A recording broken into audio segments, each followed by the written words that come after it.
বাংলাদেশের সার্বিক অবস্থা বিচার বিশ্লেষণ করলে দেখা যায়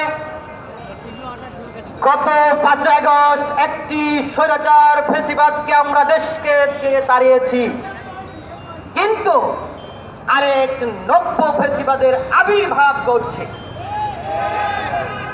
আজকে মসজিদ কমিটি, বাজার কমিটি, স্কুল কমিটি, মহল্লা কমিটি, টয়লেট টেন্ডার, নেট ব্যবসায়ী, বিষ ব্যবসায়ী, জুট ব্যবসায়ী, এরা কারা?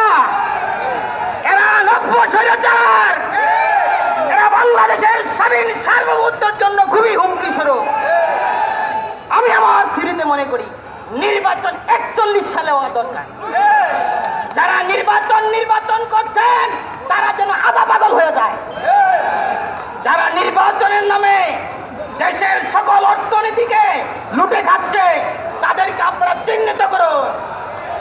প্রিয় বন্ধুরা, আমার সর্বশেষ বক্তব্য, আমরা যে সম্মানিত নেতৃবৃন্দ, খিলক্ষেত থানার নেতৃত্ব গণ অধিকার পরিষদের বিশাল এক মিছিলে আমাদের সমাবেশে উপস্থিত হয়েছেন উত্তরা থানা এবং পূর্ব থানার সকলকে আমরা করতালির মাধ্যমে শুভেচ্ছা জানাচ্ছি।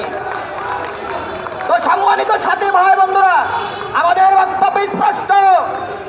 আমরা 52-এর উত্তরসূরি, আমরা 62-র উত্তরসূরি, আমরা 69-এর উত্তরসূরি, আমরা 71-এর উত্তরসূরি। সম্মানিত নেতৃবৃন্দ, আজকের অনুষ্ঠানের সম্মানিত প্রধান অতিথি জনাব নুরুল হক নূর আমাদের স্টেজে উপস্থিত হয়েছেন।